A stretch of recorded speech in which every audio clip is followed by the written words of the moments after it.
The following is a CSPN Media podcast presentation. Let me tell you who deserves a shot in the United States heavyweight. Let's hear it. I'm the champion. I ought to know.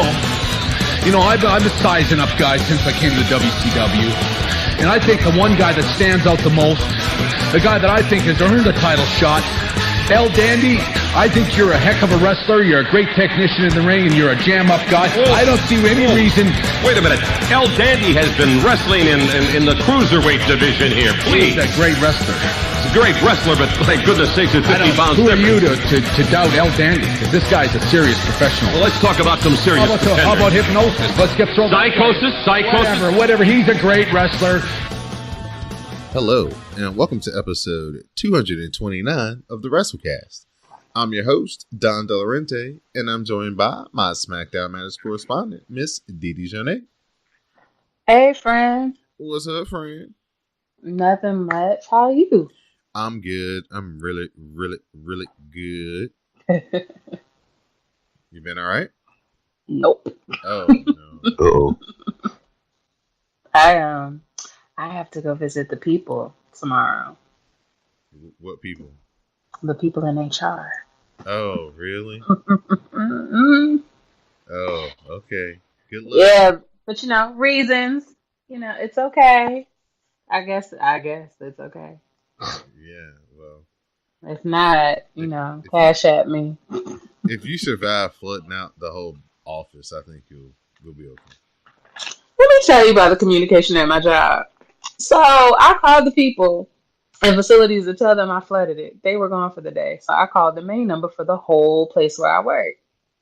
And they came and fixed it. They never told the people in my building. Damn. So, they randomly came by, and I randomly told the guy, and he was like, oh, y'all were the ones who caused the flood. And I was like, yeah, they didn't tell you? And they were like, no. Oh, well, that's kind of awkward. So, yeah. Well, good luck with the peoples. If only I could just get a new job, and then I could just deal with new people with new money. Yeah.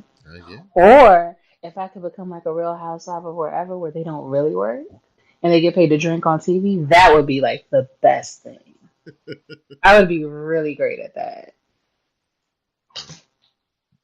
Well, hopefully one of those three things works out for you. One of those three. I got options. Yeah. I got goals. We're joined by the broadcast journalist himself, Mr. Magnum Prime. What's going on, Greg? What up? I'm back like measles in states with lax vaccination requirements.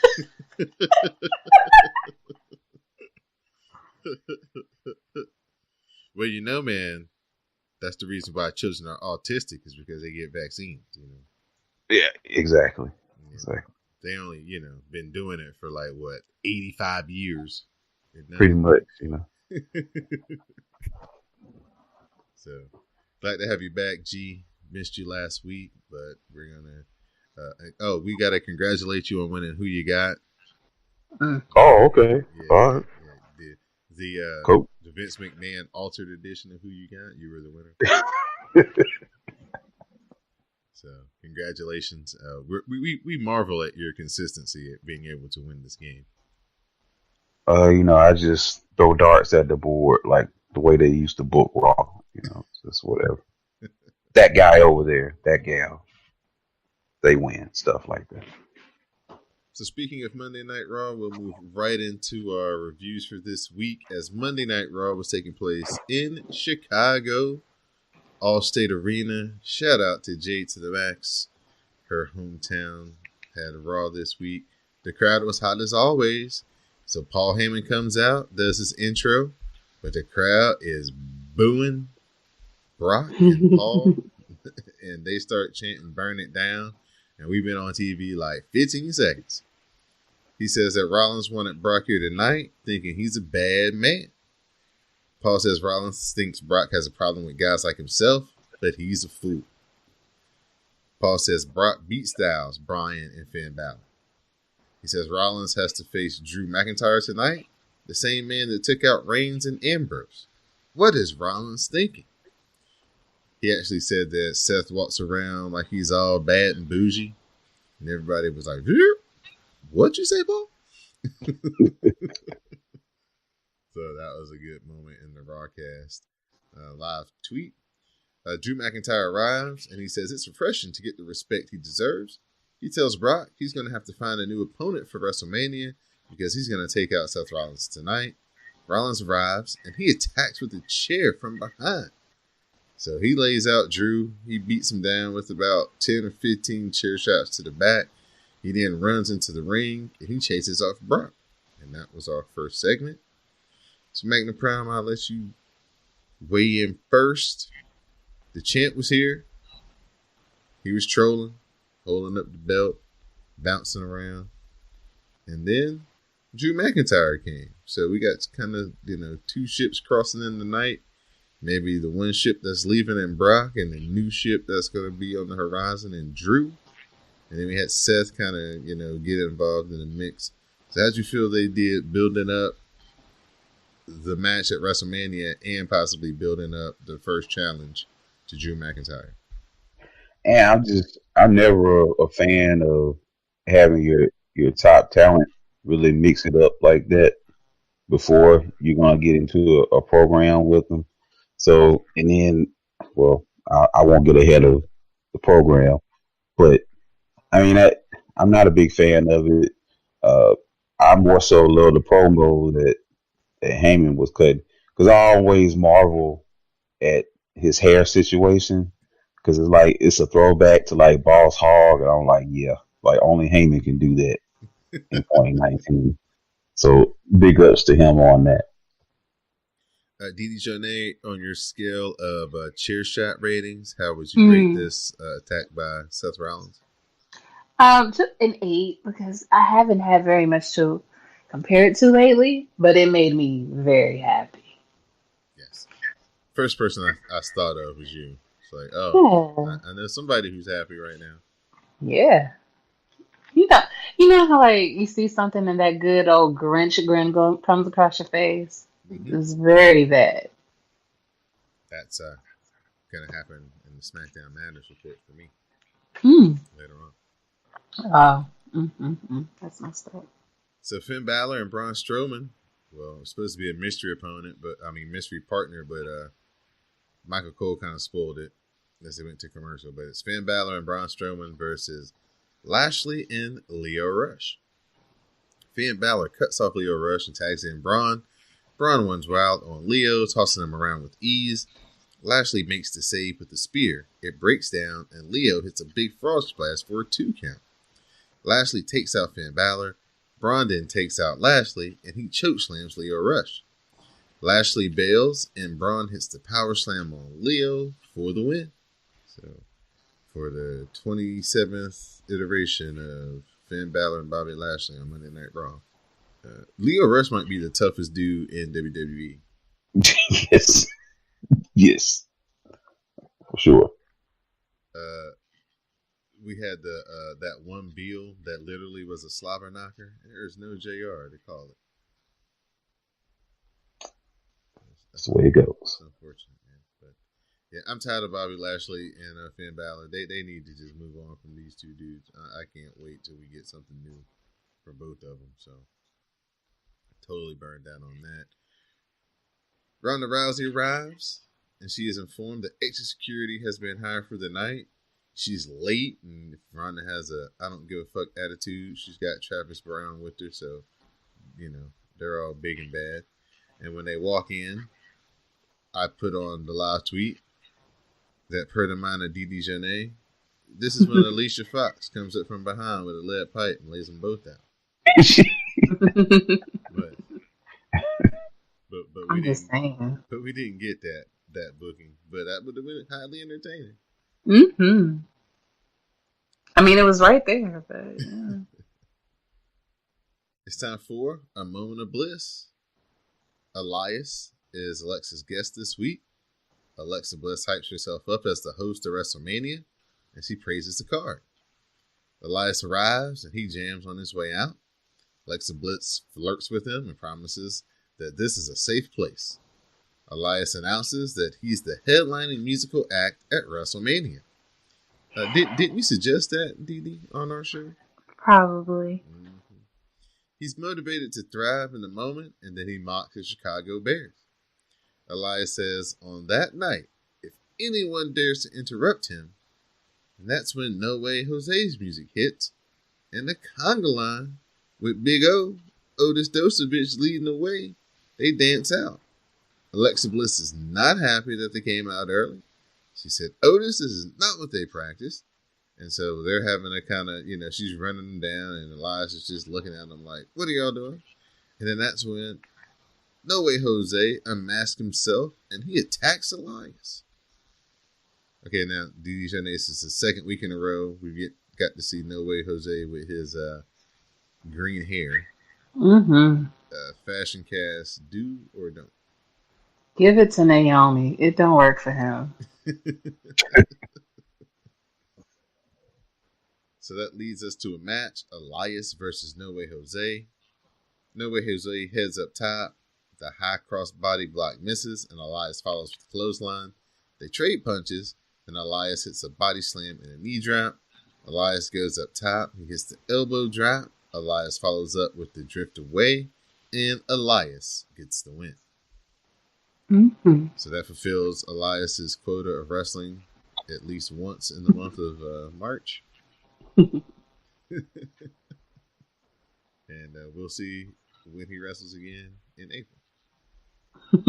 He actually might wrestle twice in April because he might do, actually wrestle at WrestleMania. Kurt Angle's WrestleMania opponent is revealed. Angle says that he'll be wrestling a match tonight, and then he starts to hype his farewell match at Mania. He says that WWE has allowed him to pick his opponent, and while there are a lot of guys he'd love to face, there's only one guy he wants to beat, and that's Baron Corbin. This is where you guys can start booing, because this is where the crowd totally shit on this. He says that he wants to make Baron Corbin tap at WrestleMania. Yeah, they were chanting, "We want Cena." This That's was awful. This was not what this crowd came for, boy. They came out there. Kurt was like, "I'm gonna announce my opponent." Boy, everybody was like, "Yeah." He said Baron Corbin. Oh my gosh, totally turned on him. So, Kurt Angle versus Chad Gable. Chad Gable gets to wrestle his childhood hero, so this is a big moment for him. Kurt Angle hits a German suplex, but Gable counters into an ankle lock. The crowd was not happy that he put Kurt Angle in an ankle lock. Angle counters out, but Chad Gable hits the DDT for a 2 count. Chad Gable goes up top, and the moonsault misses. Kurt Angle gets the ankle lock. Chad Gable fights, but he eventually has to tap out, and Kurt Angle gets the win. Baron Corbin arrives, and he says he can't wait to humble and embarrass Kurt Angle in his last match. So we go commercial, and then we come back, and we're backstage. Baron Corbin standing with the Revival. They're kind of like blowing him off. Apollo Crews walks up. Apollo Crews challenges him to a match. Baron and Apollo go back and forth, and then Baron Corbin eventually agrees to face Apollo tonight. The women's tag team champions, Sasha Banks and Bayley, are asked about ducking the Double Iconics. They say that they are appearing on SmackDown tomorrow, and Natty arrives, and she's joined by Beth Phoenix. Beth says she respects the champions and what they've done for the title so far. Beth said that she and Natty never got that chance, and Beth was fine doing commentary until Nia Jax and Tamina tried to ruin things. Beth says they awoke a dragon with their actions, and she and Natalya still have a dream of being champions together, and they want a shot at the titles at Mania. Bayley says it would be great, but ask Beth if she needs more time to prepare. Natalya puts over Beth and says Beth isn't afraid. Banks takes issue with Natalya's attitude and says Natalya is riding Beth's coattails to get a match at WrestleMania. Mm-hmm. So Sasha and Natalya, they start to brawl, and we go to commercial. So we have a match, Natalya versus Sasha Banks. They continue to brawl as the match starts, with Natalya taking early control and covering for a 2 count. Sasha Banks escapes the abdominal stretch as he hits the charging knees, but then walks right into the rolling lariat. Nia Jax arrives. She talks shit to Beth during the match. Tamina then attacks Beth, Sasha Banks, and Bayley. She lays all of them out, and then Nia is on the ramp, and Nia says that they'll see them at WrestleMania. So, Misty D's your name. Mm-hmm. Beth Phoenix gave you a reason on why she just couldn't stay on the commentary booth. Was that sufficient enough for you? No, because why don't you just go home? Tamina has merch. Did you see her shirt that she had on? Nope. Okay. I really like. She was out there? Yeah, you didn't see when Tamina came out there and laid out Beth, Sasha, and Bailey. She's very forgettable, that one. I swear I was watching. I love the Nia Jax promo. I like the attitude and how she carries her promos. She basically told Beth that I'm like the upgraded, better version of you. I'm prettier, I'm stronger, I'm better. So, facts are facts, America. So I really like how they set this up. After a couple of weeks off, Mojo Rawley is back, and he's not pleased with the man in the mirror, so he was yelling at himself. Ricochet faced off against Jinder Mahal. Jinder Mahal whips Ricochet into the turnbuckles, but Ricochet fires back, and he starts to make his comeback. The springboard uppercut follows, then gets a 2 count. Jinder Mahal powders to the outside. Ricochet hits the Shasuke special. Back in, Ricochet hits the 630, and he gets the win. Rollins declares tonight's match is for Dean and Roman, his fallen Shield brothers. Dana Brooke is in the back, getting ready for her title match. She says it's the road to WrestleMania, and her dreams may come true tonight. So Ronda Rousey versus Dana Brooke, Raw Women's title match. Dana slaps Rousey, then she eats 2 knee strikes, flying armbar follows, and Dana Brooke taps. I think my recap was longer than the actual match. I think it took like 18 seconds. Ronda Rousey hangs on, and the refs try to break up the armbar, but Ronda refuses. So Ronda is just, being a badass or whatever. So Ronda finally lets go. They get outside the ring. The security tries to, put their hands on Ronda. So Ronda and her husband start laying out the security guards. Oh, it's so real. And then they leave and go through the back. It's so authentic. Somebody needs to arrest that fan. Yeah, because, it's real. So then that's really assault. It's not fake assault or anything. Poor Dana Brooke. She got her arm mangled for the sake of Ronda getting over that she's a badass. I did kind of like when she kicked her in the head. That was amazing. That was great, I will say. Baron Corbin versus Apollo Crews. Apollo Crews hits a plancha, but back in, Corbin cuts him off. Corbin follows up with strikes, and then he grounds things. Apollo Crews fights back, but he runs into the deep 6 for a 2 count. Baron Corbin slowly follows with strikes, but Apollo Crews counters the end of days into a cradle, and Apollo Crews, he gets the win. So, good for Apollo Crews. Got a new child in the world, so I guess they felt compelled to give him a win. So, that's what's up. So it's a baby shower gift. Yeah, there we go. He can win on Raw. Batista, he's doing the via satellite interview to discuss his issues with Triple H. Batista says that he doesn't like Triple H. He says he's wanted to come back for one last match with him. Batista then says that it goes back way before Evolution. Batista says Triple H only groomed him to be his muscle and to use him like a meathead to protect him. He says Triple H held him down and underestimated him. Michael Cole asked Batista about quitting, and Batista blames Triple H for that. Batista says Triple H was jealous of him and didn't think he was a star. Dave says now he's a movie star and he's in control, and he did it without Triple H. Batista says Triple H has everyone fooled and that Triple H is a jealous control freak. Batista says he hopes Vince wakes up and fires Triple H, and at Mania, he will end Triple H's in-ring career. G, how you feel about this? Dave Batista promo. Never been, the strongest on the mic, but, some movies and acting classes. I thought the week before was better, Mm-hmm. but hey, let's just get the business over with. Let's just get this done. He doesn't seem like he plans on sticking around past Mania, so let's just get the business over with. Missy Journey, I bring you in. What did you think about Mr. Dave Bautista in his satellite interview? It was serviceable. It wasn't impressive or anything like that. Okay. They recap the issues between Braun and the SNL guys. Braun says he doesn't care what the SNL idiots have to say. Braun plans to enter the Andre Battle Royal. Then Alexa Bliss arrives, and she wants to make peace within the situation. And Alexa asks Braun for 1 week to fix it and make it right, and Braun agrees. So we all know Braun has a soft spot for Alexa Bliss, going back to Mixed Match Challenge. So she's probably the only one who can kind of calm him down when he gets enraged like that.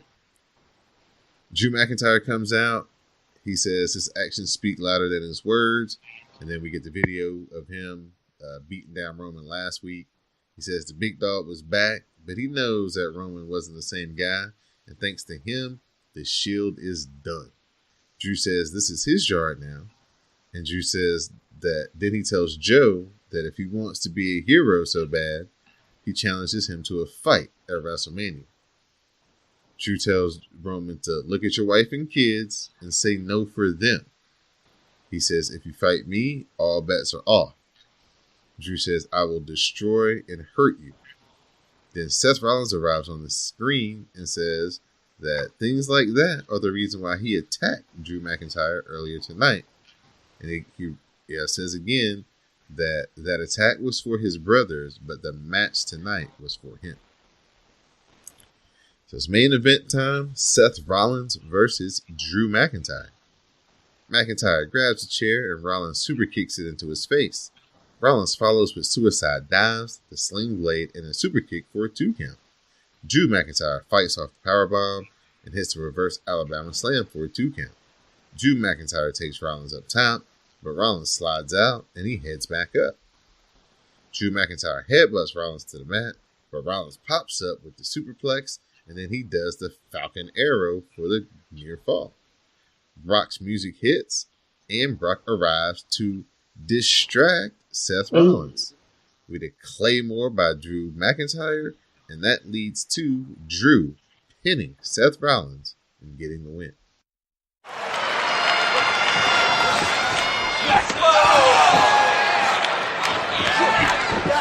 McIntyre set outside the ring and now going to drag Rollins out there with him. And Rollins still in the fight. The man who won the 2019 Royal Rumble match. If Seth Rollins has an ace up his sleeve, which he usually does, he may have to show it tonight just to survive McIntyre. Rollins, who prevents himself from going into the steps and catches McIntyre with an elbow. I just think we were Look at... Oh, so on the steps, McIntyre swats Rollins away. Desperate Seth Rollins is a dangerous Seth Rollins, willing to do whatever it takes. Suicide dive, and McIntyre dropped him on the barricade. The midsection, the lower back, the ribs of Rollins been attacked by McIntyre throughout.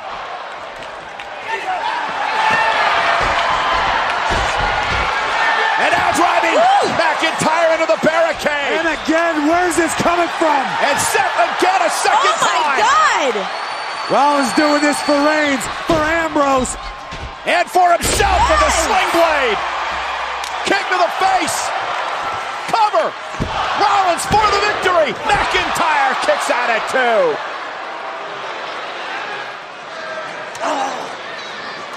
Seth with short jab to the body. McIntyre answers. Ooh. Headbutt drops Rollins to the mat. Relatively unfamiliar territory for McIntyre. From the top rope. Superplex.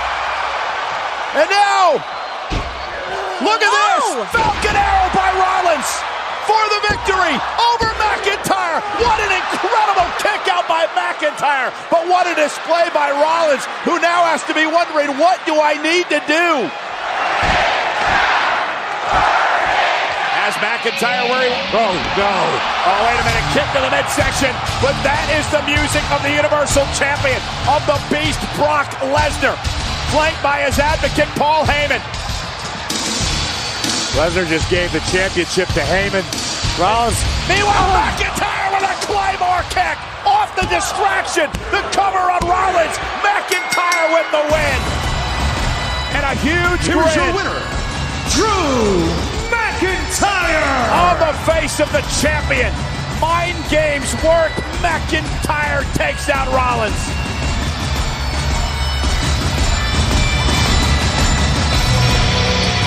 McIntyre accomplished his goal. All 3 members of the Shield in 2 weeks. Now, G, I know you weren't a fan of watching Seth Rollins take this L semi-clean in the middle of the ring right before WrestleMania, halting all his babyface momentum. What is going on? what is happening? Like, why? Like, this makes no sense whatsoever. Who is excited by this? It makes no sense. I can't believe they burned the match between those two. Distraction finish or not. Yeah, I mean, I don't get it. I don't see the wisdom in that. But this is kind of textbook Raw. This is what they do. Yeah, because a couple of weeks ago we were talking about how they had pushed Drew kind of down to allow Seth to rise up and kind of be unchallenged and just have one focus. So it seems weird that right here, right before WrestleMania, they try to, prop Drew back up real strong, and the way they do it is him pin Seth Rollins, Yeah, I mean, is this a way for them maybe, is this foreshadowing for him not winning, and then I guess Brock and Roman gonna do it again and just right into a program with Drew, I guess, going forward. If Brock Lesnar win again, oh my God. Oh my God. Oh my God. Yeah. I don't think this fan base, this group of WWE fans can handle Brock Lesnar winning one more time. But it won't matter because Vince will have the money. Like, jokes on y'all paid for the tickets. I still got the money. Right. So it doesn't matter. Vince doesn't care. We all know this. That would be trolling to the utmost. Man, people are ready to see that belt up off of him. That was your Monday Night Raw for this week. This really wasn't that great of a show. I never is. The beginning was strong. The first segment was really good. I like the tag team women's match stuff. That was really good. That was really about it. The main event match was good, but like Greg, I don't really understand why they would try to heat Drew up right here before WrestleMania by using Seth as the person to kind of get him hot. So we'll see what comes about there. But the Roman Reigns Drew McIntyre match itself at Mania, that's going to be fire. Though. Yeah, it should be. Hopefully, they'll get the proper time too. Right. I don't want to see a 6 or 7 minute match. They should get longer to work. Well, they got like they're gonna end up having like a 7-hour window with like 18 matches. So and somebody's still gonna go over with their allotted time. Right, somebody's still gonna get shorted. So women's tag team title match, I'm looking at you. Yeah, unfortunately. Yeah, you know how that goes. So, a reminder that the WrassleCast can be found on iTunes, SoundCloud, Stitcher Radio, Google Play, Spotify, and also on the CSPN YouTube page. So, Miss Didi Jonay, I'll turn it over to you because it's time for our SmackDown Madness Report. All right. This week they are in Indianapolis. The Liz is here to comment on Shane's betrayal in their Mania match. There's some video footage. He says he's been consumed for a decade, taking shortcuts to get to Mania, ruining relationships. But his relationship with Shane meant something to him. It was all to make his father proud, and his father said he loved him and told him he was proud. So Shane made that happen. People actually warned him about Shane. And he didn't believe it. Almost like, never mind, I don't want to talk about y'all's president. Shane attacked him in front of his father and then threatened his father. He will never forget that night as he laid there helpless. Shane is rotten just like his father and born the worst, not the best. You may own this company, he says, but you don't own me. He was always told he was average. Remember when he was on The Real World? And made it to WWE and became a champion and must-see TV. He did it on his own. You can't deny his work ethic. Hard work beats talent. When talent doesn't work hard enough, say that. He's had to earn everything he has. Shane only deserves an ass beating at Mania. So there's a match. It happens with Donald's favorite people, the Double Iconics, versus the Tag Team Women Champs, the Boston. I'm not calling them that. Bailey and Sasha. It's the worst name on earth. The Boston Hug Connection. I'm not calling them that. Stupid.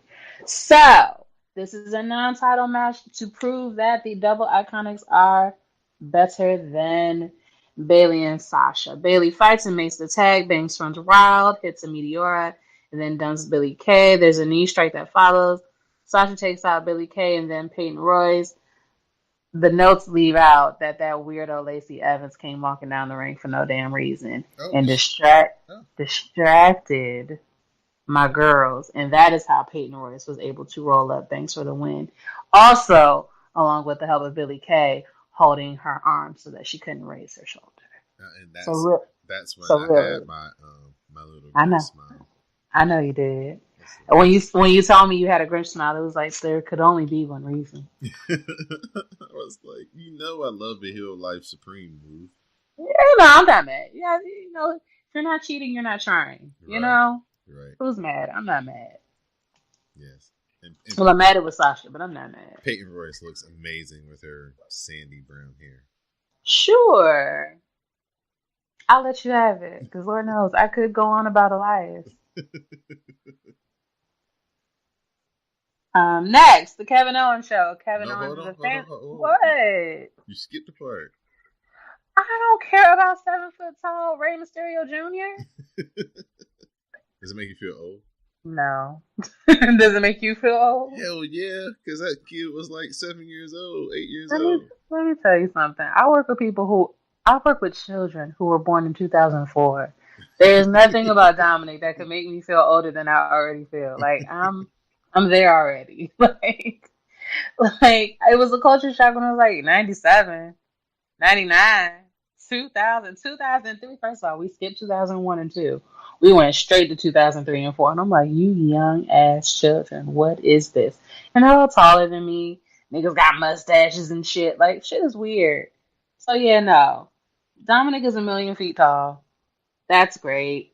He's going to be with his dad when Rey Mysterio faces Samoa Joe at Mania for the U.S. title. Dominic says Joe is a bully, and he'll be ringside at Mania. I guess to whip his ass because they're the same size. I don't. Samoa Joe is going to fuck Dominic up. I know. Listen, if Dominic got a chair, he won't. Better get out of that fighting fair mode, boy. You was at Lucha Underground with your daddy. You know what it is. Shit. Better get a steel chair and hope for the best. Okay, so yes, Kevin Owens show. He's fancy. He's got on a suit jacket, a red tie, and like a t-shirt. It's great. The aesthetic is killing me. Straight 1980s. Your faith could never. I love it. Owens puts over Kofi and announces that his guests are Charlotte and Becky. Becky comes out. Then Charlotte follows, and the crowd is still chanting for Becky because we know who the man is. Owens talks about friendships going wrong. We all know that he knows about it. He talks about Rousey calling Becky a joke and that she could win in a handicap match against both them girls. He also brings up Charlotte saying that Becky will be carrying her bags by SummerSlam. Owens then says that they have talked a lot, but no one wants to see them talk anymore. He wants to see them fight. Charlotte says she'll beat the hell out of Becky, and Owens is like, Becky, before you respond, give me 7 seconds to slide on out this ring. Whew. Thank you so much. Whew. Man, what seems to be the norm here lately, this was a Jade to the Max edition of SmackDown Matters for me. Mm-hmm. Man, it's like 12:25 and I am in my house crying, howling at him taking that second to get out the ring and be like, okay, Becky. Becky was like, all right, like, you good? Okay. Whop, right across the face. It was amazing. They brawl, it spills over the table, they fight into the floor, security arrives to pull them apart. Somebody hit security, but I guess if Ronda can do it, why can't they? I don't care. Because it's, when Becky does it, it's not real. So the security guard is actually okay. You see where we're going with this. AJ's interviewed and says that Randy has had certain advantages. Sure, he's great, and he's a first-round draft pick, while AJ admits to being a walk-on. At Mania, he's coming to tear down the house, and then he wishes Kofi good luck. Because everybody loves Kofi, except those people. Hold on. In the news portion, we'll stick this in here. AJ Styles signed a new contract with WWE. So more importantly, AJ Styles got a new puppy. Oh yeah, I don't even know what kind of dog it was, but yeah, he looked cute. Might maybe be a Weimaraner. Yeah, or something like a wiener dog, a collie, not a collie. I don't know. She was beautiful though. I feel like it was a girl. She was adorable. Little chocolate mane, big old ears, little face. No. He looked like the type who would get a bulldog though, so I'm figuring that little girl picked him out. Call me crazy. Anyway, Daniel Bryan arrives. Rowan is with him. Bryan says Kofi being in the gauntlet match is an injustice because he doesn't deserve it. Bryan overcame the odds, but Kofi hasn't been held down. What kind of okay. You know who he is? He's what's that girl's name? Abby, who sued about the affirmative action? Right. That's who he is. He said Kofi was handpicked and given a chance he never earned. Kofi fought hard but lost in earning nothing. Kofi is a B+ player. That's okay for you fans. B+ is good enough no matter how much you chant for Kofi. He'll lose again. The New Day arrives. And, where me, and you talking shit about my friend. First of all, I just feel like the steel chair is the answer for everything. I really do. Like, you talking, and I could just hit you with a steel chair. Like, cut all this shit out. But anyway, Kofi's gauntlet match begins pretty much right at 9 o'clock. His first opponent is Sheamus. Sheamus is the Irish Crusher 2, then the Cloverleaf follows. Kofi fights and counters into a cradle for 2, then there's a knee strike that gets a 2. Sheamus sets for a bro kick, but Kofi counters into the cradle for another near fall. Then there's a Trouble in Paradise from Kofi that lands and finishes Sheamus and Raw. But almost immediately he has to go and fight Cesaro, who was down by ringside, to be with his tag team partner. For some reason that was allowable, but whatever. It's not like Cesaro cheated as far as I recall, so that's fine. Kofi hit a running crossbody for 2. The locker room baby faces watch on. It starts with his New Day brothers plus the Usos, and as it goes on, he gathers more and more people. That's cool, because we love him. Kofi follows with kicks. Cesaro hits the big swing. He swung him a good 10, 11, 15 times. Yeah, I was like, that is... Yeah, about 15. Yeah, that's the longest he has swung somebody in months, if not years. He's swung the shit out that man. The Cloverleaf followed. Kofi fights for the ropes and then pulls himself up. Cesaro follows with a suplex for 2. Cesaro looks for a Boston Crab and gets it. The neutralizer, however, is countered, and Kofi hits an SOS for the win. Next, opponent number 3 is Eric Rowan. He immediately hits a clothesline, follows with chops. There's a corner splash, and he dumps Kofi and follows with a clothesline. He sends Kofi to the barricade twice. He gets a chair, uses it. So everybody's like, oh no, you're hurting Kofi. It's terrible. It's awful. Wait, that means Rowan's DQ'd. Kofi's still alive. But until the next person comes out, Rowan posts Kofi and tosses him into the timekeeper's area. Then he slams him through the announce table. all to be greeted by opponent number 4, Samoa Joseph. Joseph locks on the sleeper. Kofi hits a jawbreaker, then runs into the ST Joe for 2. Joe works a neck crank, but Kofi counters and misses the corner splash. Joe teases the muscle buster, but Kofi counters into a cradle and pins Samoa Joseph. Kofi's last opponent is RKO. He counters the RKO and hits the Trouble in Paradise with a slow to follow up, and Orton manages to roll to the floor. After the break, Orton is in control, takes Kofi up top. Kofi fights him off and hits the high cross, but Orton rolls through for a 2 count. He hits the draping DDT and sets up for the RKO, but Kofi counters and rolls up Orton for the win. The crowd goes wild. They go to the reaction shot of all the baby faces in the back. You don't even see the New Day. Like, they have jetted out to meet their friend. And the second that they turn the camera back, they are in the middle of the ring hugging their friend. Everybody thinks everything is sweet. In these instances, the only advice I can ever give you is look at the clock. If on SmackDown it ain't 10:59 with 10 seconds left, shit ain't sweet. And things can go bad. So I think this was about like 9:53, 9:54 time. So there was plenty of time for bad shit to go off. Bad shit this time would be Vince McMahon arriving. He praises Kofi for the win. He says, "You're going to WrestleMania. Congratulations. You're going to WrestleMania as long as you can beat one more opponent." Now, personally, I don't know who we all thought was coming out, but I was like, the fuck? Did he bring in Braun Strowman? Like, I don't know. I was expecting like Kane or some shit to come back out, but like I thought it was like I don't know, like Luke Harper, like some insurmountable odd. Like what is Daniel Bryan? But it really doesn't matter who it is because he's been fighting for an hour. He's been fighting 5 other people. He's already been put through a table. He's been clotheslined.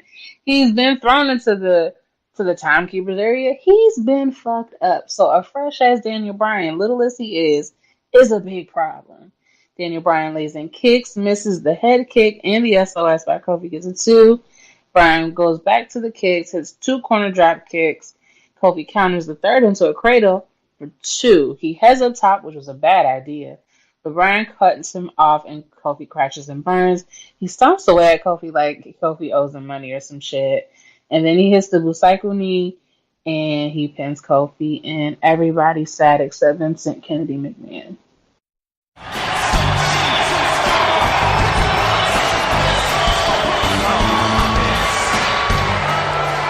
I just want to say what's on the mind of everyone all over the world, and that's Kofi Kingston. Congratulations. What you have accomplished is nothing short of miraculous thus far. And Kofi, you're going to WrestleMania. Amen.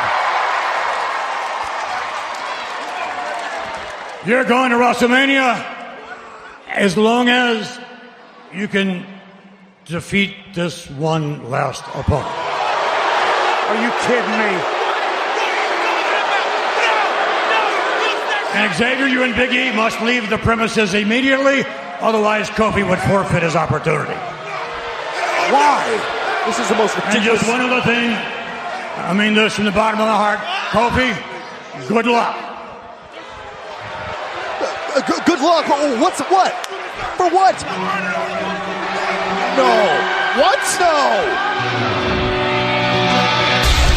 You're telling me beating 5 men in one night wasn't enough. Competing for over 55 minutes. Now Kofi Kingston has to beat the WWE champion?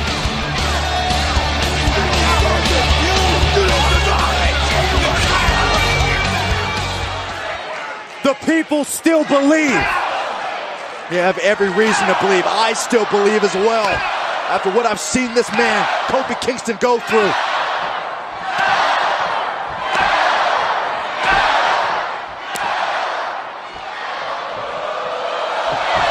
Bryan went for the kick. Kofi Kingston, hold on! No! SOS! Get up! Get up! Oh, Kofi nearly did it! Well, you can see Kofi didn't even get everything behind the SOS. Could barely rotate his own body. Might have hurt himself in the process. Come on, Kofi, regroup. You got Daniel Bryan on the ropes right now. Now they do Daniel Bryan. crashing into the corner. Bryan with a full head of steam, trying to crush Kofi Kingston's WrestleMania dream. Wait a minute, Kofi! Oh, what a kick out by Bryan! We've been saying it all night long, we don't know how, but Kofi, with every single curveball, is still surviving. And Kofi, wait a minute, still trying to find the energy. Bryan evaded. That might have been a last gasp effort. If you believe in miracles, you might believe Kofi still has a chance. But no. Daniel Bryan's trying to remove all doubt, all hope. Shots right to the face of Kofi Kingston, who could be out. Now Daniel Bryan mocking the WWE Universe with a yes chant. Oh, Kofi, shake it off, shake it off. Oh, Bryan has got Kofi in his sights, and the running knee obliterates Kofi Kingston. Kick out! Kofi Kingston is not going to WrestleMania. Here is your winner, the WWE Champion, the new Daniel Bryan. Because he has no soul. Vince McMahon is the goddamn devil. Vince McMahon is a rich white man. And everything from there makes sense. I was so worked up in my house at 1 o'clock in the morning last night. Like, come on, man. It's one of those things where you don't know why they're not giving you what you want, but you understand that this is a company that has had Brock Lesnar be the champion for over a year. So you kind of internalize the idea that this won't go nicely, you know? And I think, especially like when you get into what's been happening for the rest of the week on like social media and the things Big E said and the things that the New Day said, you want to think that this is just the WWE's new way of, you know, setting up an amazing, epic WrestleMania. And it's like, maybe Kofi will get to WrestleMania. But do y'all have faith that Kofi gonna win? Really? Because, like, I don't. Not that he don't deserve it. Not that this wouldn't be a great goddamn time for it. Not like it wouldn't be a great topper to the story. But have you noticed that the WWE be like, fuck your story? Like, at almost every chance they get. So I don't know. All I know is I'm disappointed. So it seems like for some reason they're stretching it, and I don't know why. They've already stretched it enough with adding this gauntlet match stipulation to it. And yeah. Then, you know, okay, he goes through that, and it's like, oh, hold on, let me stretch it one more week. So I guess the compelling part for those of us that are like doing podcasts and, you know, really into it is like, well, how the hell do you get to the match now? Yeah. You know, so what they gonna do is New Day just gonna sit in the ring and take over the show next week until Kofi? But that doesn't seem like that's Kofi's MO. You know what I'm saying? He doesn't seem like he's a disturber in that way. You know, he's not. Big E and Xavier might be though. Right, exactly. So how does he get in the match? What's the next hurdle? How do they get there? Well, you know, like the easy half-ass way to do it is the same way they got Becky back, which is just have Stephanie come out and be like, "Oh yeah, I changed my mind. I vetoed it." You know what I mean? And it's just like, well, it is that simple. Because and I think the other thing about this is you just sat all your asses in the ring and said you're gonna give us what we want, and then your father was like, "Fuck that, no, like no, we're not." Can y'all get on one accord? Can y'all all be heels together? Or can we just what are we doing here? Like, it's so weird. How do you feel about the language that is being used in the promos with the, you know, just the tone and the sentiment? A lot of people are not feeling, you know, just the things that we all know about just being black in general, and then we know compound with the WWF and WWE how they work. How do you feel? Is it too real? Is it getting too close to, you know, the Raw? I think And not to really even bring Ronda back into it, but I think what's going on with Kofi and Big E and Xavier and us, you know what I mean, as a whole, as viewers, is what they're trying to do with Ronda and her storyline, where it's like Ronda's storyline is I'm real, everything I do is real. That shit over there is fake, right? But we all know that that's not true because obviously it's not true. But then you've got this other storyline where it's like, I work hard. I do everything you ask me to do. I've been a tag champ for over a year. I give you WrestleMania moment after WrestleMania moment, Rumble moment after Rumble moment. And now that I could have my time, you keep snatching it away because I'm not your type of champion. And that is the realest shit ever, because when you look at the champions, you have nobody to look to really besides The Rock. You know what I mean? Like, yeah, Booker T was a champion, but it's not the same. You know what I mean? And the fact that you could even name them all on one hand is a problem. So I feel like it's a storyline, because of course it is. They know what's going on, but I feel like it's a little too on the nose if the end result isn't Kofi as champion. You know what I mean? Because you can put people through the stress of like, oh, how you do my boy like that? But when they come out on top, it's okay. But if he's not gonna come out on top, you basically put him through the ringer, fucked him over, fucked him up, emotionally damaged all of us because we finally thought our friend was gonna have something. And I was like, why would you do that? I was like, that's just not nice. You're just not a good person. So I feel like that's why you have so much emotion of why is it so on the nose and why is it so much like real life if then what you're going to do is shit on us even further. Because it's one thing if you act like you don't know. You know what I mean? Like, it's one thing if you act like, oh, it's just a coincidence. You know, but if you're acting like, I have kept you black people down, and I'm going to keep doing so. You know what I mean? Like, that's hurtful. It's like, I'd rather you would pretend to be like, well, I don't see color. You know what I mean? Like, I'd rather you go with that lie. That just would make me feel better about it. Yeah, that's been a big topic past couple of days with, again, like I've been saying, the best promo stuff is online. It's on Twitter. It's on YouTube, WWE.com. New Day has a really great promo that they cut in the locker room right after the match, where Big E and Kofi are just kind of like, hey, man, you know, we, like you were saying, we do everything right. They just keep stacking the deck. You know, if you would, if you beat 5 guys, Vince would have put 5 more guys out there, and he beat them. He would put 5 more guys out there. You know, they just trying to hold you down, like you were saying. It's just really strong promo. And then, so that was kind of like the first blush reaction that they had after the match. And then later on Wednesday, Big E came out with another Twitter just kind of video where he was talking about, we've had a little bit more time to reflect, and, we're kind of weighing our options about what we're going to do and then what we want to pursue, and, how real is this for us, so just really good stuff, really good stuff. And like you said, it's hitting so much on the nose that it is definitely sparking a lot of emotion that you usually don't get from WWE stuff. Mm-hmm. So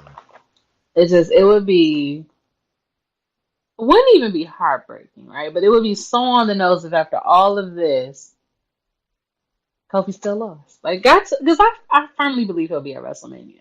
But, like, still not coming out the champion. Or, like, wins, but he's still not the champion. Like, just some bullshit like that. Like, I could easily see it. And maybe I'm not giving them enough credit. Maybe they'll do the right thing. But, again, Brock Lesnar is still champion. So I don't have the faith in them at all. And it just goes to their new, I guess it goes like you were bringing up earlier, it goes to their new way of building up stuff through social media too, because you can do more stuff. You can use worse language. You can, and all you do, if you just tweet something, they can always use the talent can always use the excuse of, I just tweeted it. I didn't know that everybody was going to take it and run with it the way they did. You know what I'm saying? Mm-hmm. And it also has an element of feeling like it's more real if you see it on social media compared to on TV, where everybody knows, oh, they have a script and they have time cues and blah, blah, blah. But hey, if they get on their social media and say it, you know, maybe I'm not really supposed to be seeing this, or this is their actual feelings and stuff. And so it has a little bit more, it helps drive the stories much better than TV does in reality right now. Yeah, I think it does because it blurs the line because you got people like Naomi who that's not even her handle. Her handle is her real name. So like already there's like a blending. Like people who like they're not necessarily like supposed to be cool with, oh, I love it. You know what I mean? Mm-hmm. So with that line blurred, when they switch back and be like, I will snatch your weave out. I will punch you when I see you. These are straight facts. You know, it'd be like, oh, tell me how you really feel. Right. So, just a change in philosophy. I don't know if it's for the better or for worse, but it's what they're doing, and you know, it's modern. So, it says that they notice that it's a metric that gets things going. So, so they're just trying to capitalize, like you said, and it started with Becky and Ronda, and it looks like this is the next one that they're trying to go that route with. But it's like, hey, let's build up as much social media presence with it to go along with the TV and see what we can do. She's not good on there either. Biggie, like, have you noticed that she has more followers than Becky? But anytime that there's like a back and forth between them, her interactions are always way less than Becky's. Oh yeah. Her retweets, her likes are always way less than Becky's, and it's like, but she has more people. Because it's like, but you're not as interesting. And it's just like, you don't know how to zing. And it's like, I understand Dusty's gone, but there has to be somebody in the WWE who was a good talker, who can teach these kids. Like, some things are just innate. If you got it, you got it. But there has to be something that they can do for her and other people. Like, you need to be on the mic. But how can you become a good talker when you got somebody telling you and giving you what you're going to say? But the thing is, then that means you need to be a good actress. And unfortunately, she's not that either. I was about to say, but 90% of the people on the roster aren't. That's why, like, somebody like Samoa Joe is really a G, because he comes out there every week. We all know that they give him something to say, but somehow every week he can twist it and make it sound like it's fresh off of his mind, and not like, I remember at, you know, the third paragraph is this. The fourth paragraph is this. Yeah. And it's like, maybe they don't have enough faith in the people, but it's just like, you should be able to say broad strokes. Tell me how you feel. Like, you're not going to tell me somebody wrote and told a lies to call little, what's his name, and say, do I need to call CPS? Like, who is this strange man with you? Like, do your parents know where you are? Like, nobody's going to tell me anybody in the back wrote that. Like, that had to be either Elias or that little boy himself. I can't think of his name. Leo. Right? Like, it was one of their ideas. It was not nobody else in the back. I know it wasn't. So it's like, first of all, let me just say it like this. Why do I know them if you don't have enough confidence in them to do it themselves?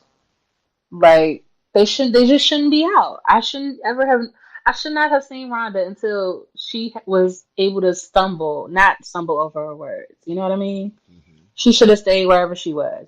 Should have kikied with Shayna and all them other MMA bitches before we saw her. Like, there was no rush. She could have waited a month or 2 or 3, however long it took. Like, and there are other people. It's not just her. I really feel like I shouldn't see you until you're well-rounded. And if you shit on the microphone and you don't have a Paul Heyman to hide behind, you need to stay away. And then maybe Raw can go back to being 2 hours. Win. Raw is a 2-hour show. They stretched to 3, and by stretched, I mean they got that thing all the way to the seams. They can't stretch it no more.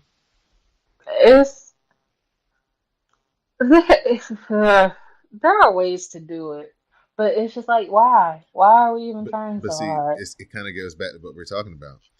because they don't have enough good talkers, they can't fill the time with people giving us just fire ass interviews. And if they had more talkers, then that would be how you fill the time up. But then my thing is, if you don't trust them to just do it, then why don't you do the pre-tape shit? You know what I mean? Right. Why don't you just find somebody who can write? Listen, find a soap opera person who knows how to give you good commentary and good words that don't mean shit because the storyline don't move but 2 inches in 3 years. You know what I mean? Like, find somebody who knows how to write, sit them down, give them mood lighting, or I don't know, take like if you took Daniel Bryan to a recycling bin, something like you get it. It's something that fits their character, right? Exactly. To have Lacey Evans, instead of doing a random walk down the runway, have her at like, I don't know, a vintage store. Some bullshit like that. Or like at the mall looking at girls in booty shorts and being like, still cold outside. Put some clothes on. You whore. Like something. Anything. Like, just it's so stupid. Yeah, that's old school WWF, where they would have the pre-tapes to just build upon the personality. It might be like a minute and a half little deal to just build upon the personality and give people some backstory. Yeah, nobody has any backstory. Like, Ricochet and Aleister Black, they just pop up. Hey, we're here. Pop up, yeah. But you don't get to see like, oh, I'm Ricochet. I was here. I was there. All you know is I'm from Paducah, Kentucky, and I like to do flips. I'm Ricochet. Right. You know what I'm saying? Yeah. And actually, the more I think about it, Lacey really was easy because all you had to do was have her in the background. Remember when they walked in on Alexa when she didn't have her shirt on? All they had to do was have Lacey walk by and be like, "Whore." Like, easy. All you had to do was be like, "Oh, that's what you're wearing to the ring? It's a little tight. It's a little bare." If her whole deal is, "I'm from the genteel days. Oh, your hair's purple. Never seen that in nature." Like, easy. It don't gotta be difficult. But instead you just have her walking around in ugly vintage clothing. But like, there's no point getting across. Nobody knows who she is unless y'all don't know who she is, because you're gonna change who she's supposed to be. Right. I'll be glad when they eventually figure out what it's gonna be, because I'm tired of this. Just walk down to the ring and don't do nothing. Beat somebody up. Steel chair. What did I tell you? Steel chair is the answer to everything. Like, walk by somebody and fluff their hair or something. Do something. Yeah. But it's weird. Definitely. So we're going to move on to NXT. This was a sad show because Triple H comes out. He's got Goldie. So you know what that means. This is the episode where Tommaso Ciampa has officially given up the title because he's undergone his successful neck surgery. Triple H says dreams come true here at NXT. For some, it's years just to get a chance. It takes years just to get a chance to get to NXT. The reality is the dream can end at any moment. He said he was coming out here to announce that Ciampa versus Gargano was going to be the main event for TakeOver, but reality has made the match impossible since Ciampa had to have neck surgery and relinquish the title. Triple H says this will provide a chance for someone else, as Johnny Gargano will get a chance to compete for the title. He says tonight, 5 men will face off to see who will be his opponent. So Ricochet, Adam Cole, Aleister Black, the Velveteen Dream, and Matt Riddle will face off, with the winner facing Johnny Gargano for the championship. Triple H says that the championship match and the champion has to be official. So he says that title match at NXT TakeOver New York will be a 2 out of 3 falls match. So then for the rest of this show, they just start interviewing people about, the match and what they think. Kona Reeves, he hits on the interviewer, Kathy Kelly, and then he says he's not impressed with the Fatal 5-Way tonight. The Forgotten Sons, they hype up next week's Dusty Classic Finals, saying that, they forgot us already, talking about the main event for this week. Well, who's in the main event next week? We are. The Forgotten Sons said they plan to cement their legacy and go on to win the tag team titles. Then we get a bunch of like promo videos for each men, detailing again, Didi, like you were talking about, just a little bit of a background, why who they are, what they've accomplished, and why they need to be the champion. We see video of Ciampa arriving for his surgery, and the doctors discussing the surgery, and we see the X-rays and basically why he's having the surgery. The doctor says that this is the 4th surgery that he has done on Tommaso Ciampa. He says it's the 3rd one he's done in like a short period of time, and he's just amazed at how remarkable he is that he can keep bouncing back and coming back. So again, hope for a speedy recovery. The doctor said, that usually this takes about a year for somebody to come back from. So long road ahead for Tommaso Ciampa. Kathy Kelly, she's in the back. She's interviewing Kairi Sane and Io Shirai about the upcoming 4-way at NXT TakeOver New York. They talk about their TakeOver title match, and then they put over their friendship. And that's when Bianca Belair arrives and says neither should be going to the title match because she would have beaten Io last week if Shayna hadn't gotten involved. And she said, well, she's just going to have to run through the both of them and become the champion because her mindset is undefeated. So now it's time for the match, the Fatal 5-Way. Ricochet, Adam Cole, Aleister Black, Velveteen Dream, and Matt Riddle. Aleister Black and Velveteen Dream, they trade shots. Aleister Black hits a Meteora and a German suplex. Matt Riddle hits the senton and the Fisherman's Buster for a 2 count. Adam Cole super kicks Matt Riddle and he hits the last shot for a 2 count. Ricochet follows with kicks to Adam Cole, but Adam Cole counters the Benadryller and he lays in some super kicks. We get a reverse Rana by Ricochet, which sends Adam Cole to the floor. The Sasuke special, follows by Ricochet. Riddle and Velveteen Dream are back in the ring. The Dream counters the powerbomb, but he eats a knee strike. The Bro Mission follows, and Adam Cole pulls the ref out of the ring just before the Velveteen Dream tapped out. We get a black mass on Matt Riddle from Aleister Black. Velveteen Dream hits Aleister Black with the Dream Valley Driver. Then the Dream heads up top, and that's when Ricochet sends him to the floor onto the pile of people with a Hurricane Rana.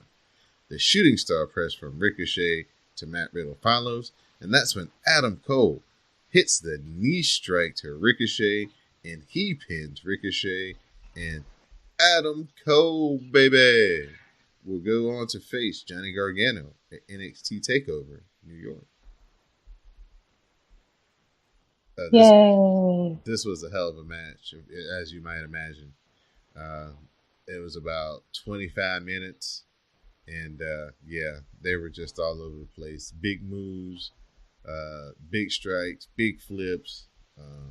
It's worth your time to go watch this if you have a half hour over the weekend or sometime in the week. Just watch this match. It is really good.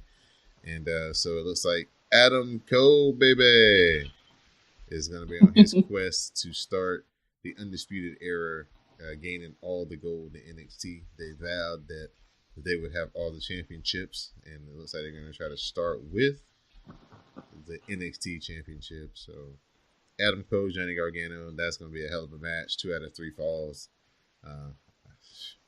It's going to be a blow away. So I can't wait to see what those two guys do. A weird episode of NXT, considering that it was, one long match, and then just a bunch of promos and videos, but it's still entertaining, and they actually did a really good job of featuring everybody and getting you into why that, these are the 5 guys that were worthy of a title shot and being in this match. So I enjoyed this episode of NXT a whole lot, and can't say enough about it, so please go check it out. Also, I heard from one of our followers to the WrassleCast Twitter account that we should check out Tony Nese and Cedric Alexander from 205 Live.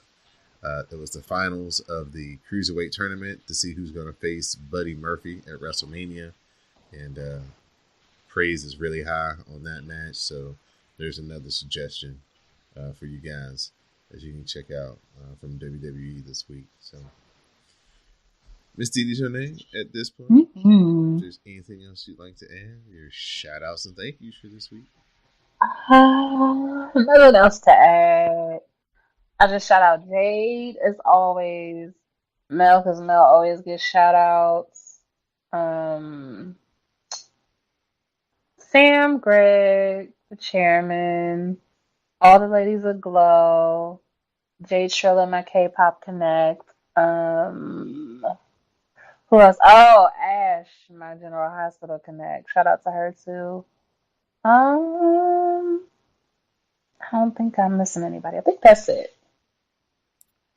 I'd like to give a shout out to Miss Dee Dee Jonay, helping me each and every week here on the WrassleCast. Magnum Prime, of course. What up, Sam? Shout out to Classic as well. Everybody who, is a part of the live tweets. Thank you guys for being a part of the community. It's so much fun each and every week to interact with y'all. Y'all are the best. I went back and scrolled through the SmackDown Matters live tweet for the parts that I missed. And I can always tell when y'all really enjoy something because y'all don't tweet about it. So nobody had any tweets for the Kevin Owens show, so I know y'all enjoyed that the most.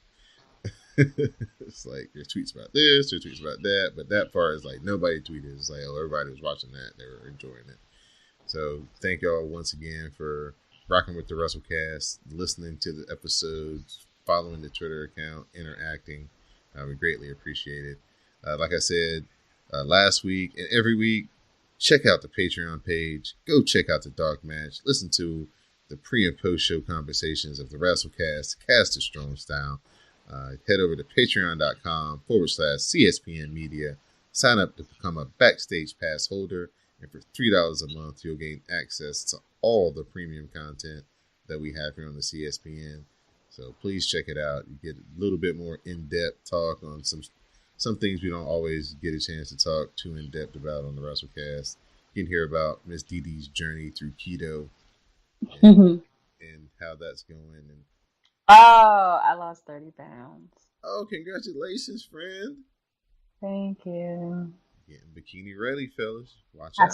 I still want bread, but yes, thank you. Pointing at the Clavicle Mania sign. Listen, I feel them. They're peeking.